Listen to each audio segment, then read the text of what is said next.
Hey everybody, it's Nick. Oh man, cool week this week. We finally wrapped up this whole adventure and kind of get to see where things go next from here. We got a bit of a transition between adventures and we'll see what they decide to do next after this. But first I want to let you guys know that the giving you guys spoilers was actually a really cool kind of a thing. I think we'll do more spoilers in the future or questions that I don't know what to do for this encounter, and maybe you guys have some suggestions. So it was really cool kind of engaging with you guys and getting some feedback, and so I'm going to try to upload these videos much earlier, maybe as like a day earlier, a day and a half earlier. I'll try to get them done when I can. Obviously there's kind of a quick turnaround, but I'll get them uploaded earlier so you have more time to engage and comment and things like that, so we can get some spoiler content in there and see what you guys have to say. Maybe get some input, some cool ideas, and maybe they'll be in my session. Who knows? I'm not that worried about players finding these videos anymore because, well, let's be honest, I'm kind of small time, that's fine. But also, the only player that really could or would find these videos is the most veteran player, and I don't think they would be all that bothered. I could probably ask them not to watch them, and they would respect that, and at the very least, they wouldn't metagame with any information that they got. So I'm not as concerned. I figure it'd be a cool way to engage with you guys and mine some ideas, and again, you're only as good as the obscurity of these sources you steal from, and let's be honest, us in this group are pretty obscure here, so great stuff to steal from, right? In particular, I want to thank Jeff Martin, Geofafa is probably how you pronounce that, but I'm pretty sure it's actually just Jeff. But Jeff Martin for their comments on my videos previously. They've engaged a lot for a long time, so thank you. And also Matthew Perkins had some great ideas, and I didn't even realize that Matthew Perkins was a D&D YouTuber that I follow until he commented and then uploaded a video like an hour later, and I was like, hey, wait, hang on a second. So you guys should go and check out Matthew Perkins' stuff. He's got a lot of great D&D stories and tips and advice, and I'll link that down below. It's cool stuff, so I appreciate your engagement. Also, he's got a really wonderful accent, so everything he says, even if you don't like what he has to say, it's very engaging and wonderful to listen to, so you should definitely check out his content. Alright, anyways, enough of that. We got stories to tell. When last we left our heroes, the players have been looking for an artifact, the Codex Mortis, and they have been asked by a beholder to go and get the item and bring it to the beholder. They've been asked by a wizard who claims to be the rightful guardian of the Codex to bring it back to him. They also know that it is currently in the possession of one vampire queen known as the Dead Lady, and they're also kind of considering it for keeping it themselves, so it's sort of a hot ticket item right now. They infiltrated the Dead Lady's citadel, or her fortress, where she is keeping the Codex Mortis, and with the help of their former captain, now vampire spawn Vikram, they were able to delve into her dungeons and find her attempting to complete a ritual to raise her dead husband back from the dead, and after which time she said they can just have the book. So they rest in her chambers and await what the result of the ritual is. And that is where we began this session. So they waited, they watched the ritual, they saw it complete, and it seemed to work. Well, sort of. See, the husband came back, but as a vampire himself. The dead lady had transferred some of her own life essence to him, and in the process contracted that vampirism. And it weakened her and gave him a little bit of feeble strength, but they both needed to feed then to regain their strength. They quickly turned on the party and attacked them. Then with the help of Vikram, their vampire spawn, who they had turned back to their side, it was initiative and quite a crazy battle.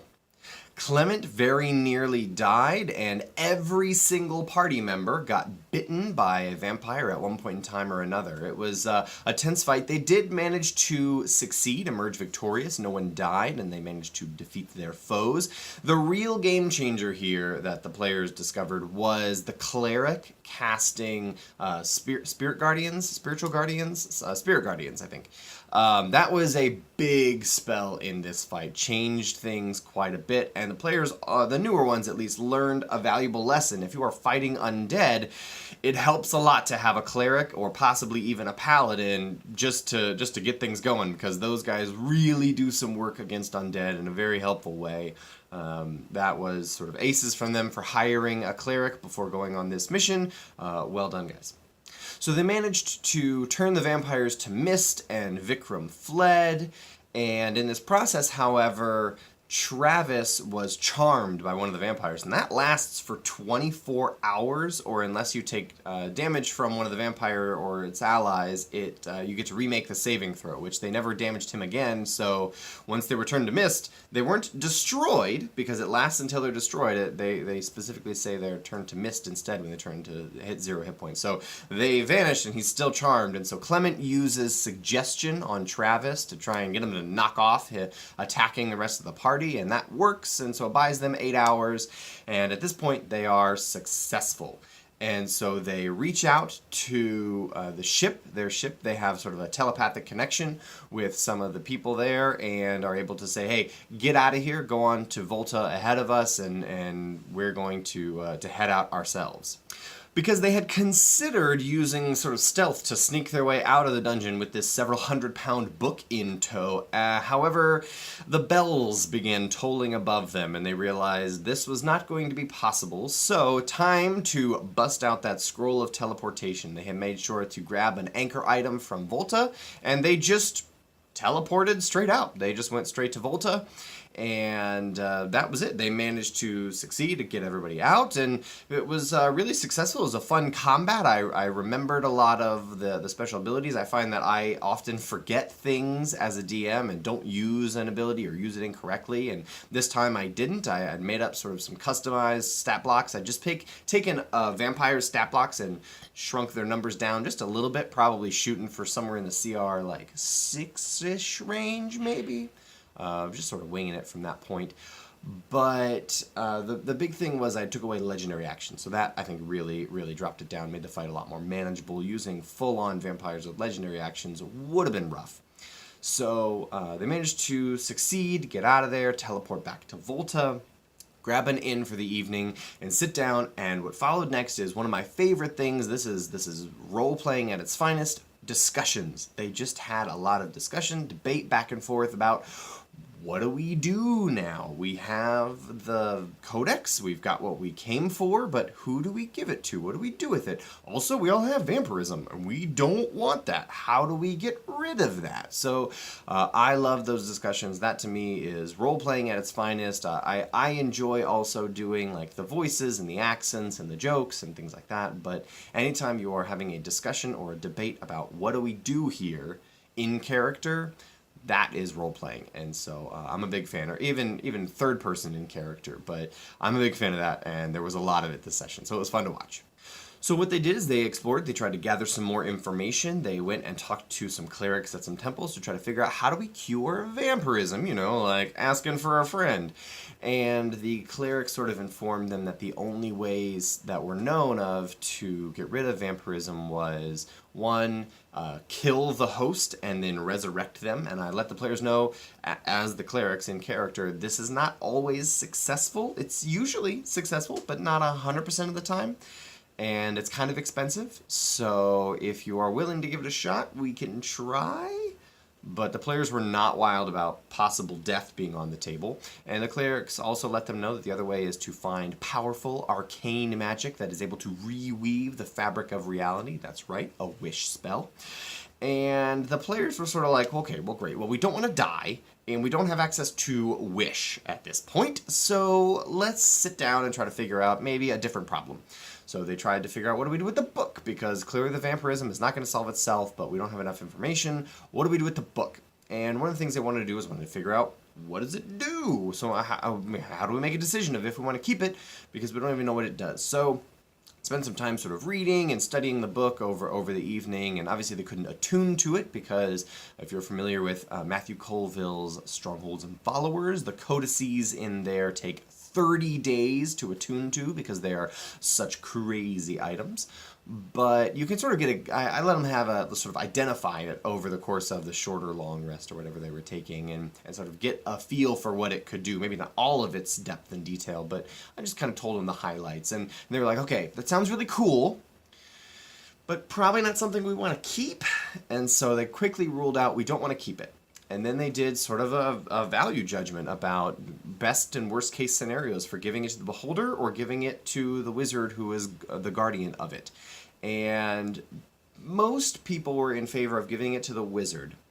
A couple people were pretty indifferent, and one person, Travis, was in favor of giving it to the beholder, and his reasoning was because we gave our word, so we should keep it, even if we suspect that the beholder won't keep theirs. And this was a big, big shift in character for Travis, and so I was sort of surprised by that. It was very different than what I was expecting him to go, the sort of tact that I thought he might take. It was sort of surprising me. Also, in the midst of that discussion, Travis had sort of said, hey, since I attacked you in the fight with the vampires, you probably shouldn't listen to me all that much. And players kind of went back and forth over things and figured, best and worst case scenarios. They didn't want to make this beholder all that much more powerful because it was right next to them, and what if it turns on them? And so they ended up deciding, let's give it to the wizard. And the wizard said he can help us defeat the beholder. Maybe if we cut the head off the snake, the beholder's legions won't come after us. We'll be able to defend our castle. Let's go with that. We don't want this evil artifact falling into the hands of a beholder who also has a necromancer serving them that has the hand of Vecna. So we don't want him to get crazy powerful. So let's give it to the wizard. They also sort of thought, hey, let's go talk to the wizard to see if he knows of any arcane ways other than wish and death and resurrection to cure vampirism. Maybe he knows some things that the clerics don't. But they also knew if we go talk to Aliar Vey, the wizard who is the guardian of the Codex, if we go talk to Aliar, we can't show up without the Codex. We have to talk to him and to figure out information, but if we do that, we have to give him the Codex. There's no way around that. We can't show up and say, we might have it, who knows? Or we went all the way there, got vampirism, didn't get the book, and came all the way back. Can you fix it for us? So they knew they wouldn't be able to pass that off. They would have to show up with the book and give Aliar the book in order to have a conversation about vampirism. So they said, you know what, we're leaning that direction anyway, and we want to get more information on vampirism. Let's go with giving the book to the wizard. They were all sort of on the same page with that, again, with the exception of Travis, and ended up doing so. So they brought the book, they gave it to Aliar Vey, and he was incredibly grateful and praised them for their efforts and gave them their rewards. And their rewards were a scroll, which would have sort of protection against the beholder's anti-magic cone, and sort of figured that this is the most debilitating thing about fighting a beholder is that anti-magic cone. So if you can resist that completely, and I think it also even gives them advantages on saving throws if they are outside of the cone, and things behave normally if they're inside the cone, is what I sort of ruled. And this would be a big boost in fighting a beholder and a necromancer together. That would be pretty sizable and pretty helpful. So that is what they were given, the scroll. They were also given a large sack of like marbles, and the wizard told them that these were specially enchanted constructs, and they could be, if they were like poured out like a bag of BBs, they would turn into medium size. I'm thinking like droidicas from Star Wars. Type defenders, and they would be able to defend your stronghold. And so they don't really act as offensive units, but you could use them to defend your stronghold in the event of attack. So basically, this would be a unit of constructs that they would have at their disposal specifically for defense of their stronghold. They're like, hey, super neat, cool. I don't know if we'll ever get into any large-scale wars, but this is useful. So they have that as well. Next, they got an airship, which the players were all sort of like, wait, what? We have an airship? This is the first time my players have ever gotten an airship in a campaign. They were pretty stoked. And lastly, they got a ring of wishing with 2 wishes in it. And again, this is the first time that anyone in my campaigns has had access to wish. I think someone has done it in a one-shot, but never in a main campaign.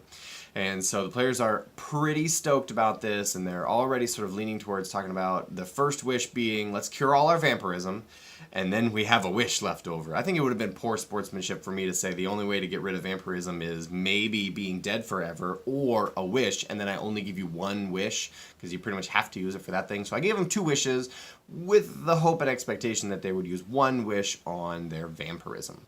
So wishing, I think, is a pretty commonly discussed and much, there's much consternation, ooh, a good word, consternation, over wishing and how to use it, and discussion and debate back and forth. And so I told the players my position on it, and I will tell you now. In principle, the more selfless and reasonable your request for something, the more likely I am to just grant it straight up. There's no strings attached, no twists, no anything. I told them all this in character, by the way, talking about the fates are more likely to disrupt the reality of your wish, things like that. But if you ask for something selfless or reasonable, it is much more likely to be granted. So, for example, if you just wish for all of us to be cured of vampirism, probably just work. No strings attached, just it'll work. However, the more selfish and attempting to break things your wish is, the more likely I am to twist it into something maybe not exactly what you were hoping. Probably, to some degree at least, still positive, unless you ask for something ridiculous. And so, for example, the example that I gave them is, if you wish to be the most powerful beings in existence, okay, well, you're clearly trying to break things, I would probably just irreversibly transport them to another dimension where they are the only beings in existence. Congratulations, you're the most powerful. They also know about somebody who wished to be unable to be killed, and so their soul was transported into a ring, and now, well, you can't kill them because they're in the ring forever, and the ring is indestructible, but now they can't die, and they've been alive for thousands of years, and they're just a ring, and so they know that if you try to cheese it a little bit, it's going to be a bummer. And I think a lot of times there is a sort of some back and forth, and DMs always tend to want to twist wishes into something negative, and you have to be really specific in your wording or they'll get you. And then players also try to cheese for the maximal amount of things, and so this was sort of my compromise. If you wish for something reasonable and non-absurd, I will just give it to you. If you try to break things, I might twist it a little bit. It might be worse than you expected, or it might be just a straight up bad outcome. Also, the last stipulation, of course, is that it has to be in character. You have to wish for something. Your character has to actually say the thing that you are wishing for. So you can't wish to be 20th level. Your character has no idea what levels are. I would be fine with them wishing for the capability of casting a certain spell. Maybe they would wish for it to be at will, and I could give it to them once per long rest, something like that. But I think that is a kind of like reasonable wish to me, is something like, especially even in that like 6th or 7th level spell kind of category, being able to cast that once per long rest is, I think, is pretty reasonable. So those were my stipulations for wish. You may have your own. I'd probably be interested in hearing them. Maybe you could change my mind on why you think your way of handling wishes is better than mine, and it'll come up before they end up wishing. So that would be really cool to me if you had some ideas, or like some weird side effects, like a wild surge table, like a weird wish side effects. That'd be neat. Maybe I'll use like the Wand of Wonders side effect table as wishing side effects. I don't know. Probably not. We'll see. But those are my thoughts on wishing as a concept in D&D. And that's where we ended the session. So as for spoilers and things going forward about what next session will be, this is the cue, obviously, for any of my players who might have found this video to get out. All right, just us? Okay, cool. So I don't know what's going to happen next. I'm not sure what they're going to do. I have some guesses, obviously. I think that they're probably going to hang out in Volta for like a week until their ship finally gets there. They may do some gladiatorial combat to sort of kill some time and kill some things and get some money. They may go talk to Grundy, the potion maker, the really fun, weird Furbolg. They may go talk to Grundy, so I'll probably prep that. They may want to spend some money, though I don't think they have a ton. They probably spent most of it already, so I don't think they have mountains of gold. They'll probably try to sell their ship. I wouldn't be surprised if they at least talked about that, because they have a sailing ship.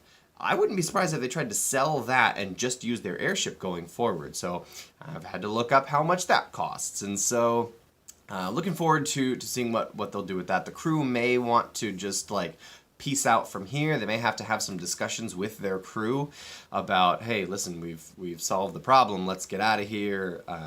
We're done being in the islands. We want to go back home and get our money. So we'll see what interactions they have to have with the crew. As far as question marks, it might be They're probably going to take the airship back, and if they don't, they'll take the regular ship. But what are they going to face? What are they going to do? There's going to be some kind of encounter. I'm sure I'm going to slow them down a little bit until they get home. There'll probably be a couple of encounters at sea while they're traveling back, or in the sky if they use the airship. And I'm considering probably wyverns as or wyverns, depending on how you pronounce it, as an attack in the air if they use the airship. Maybe they'll see a ship that they recognize the flag of that maybe is in distress or needs help. If they take their boat, they may find those pirates that had the Master of Vipers ability when last they fought them, months in real life ago, and in the game actually.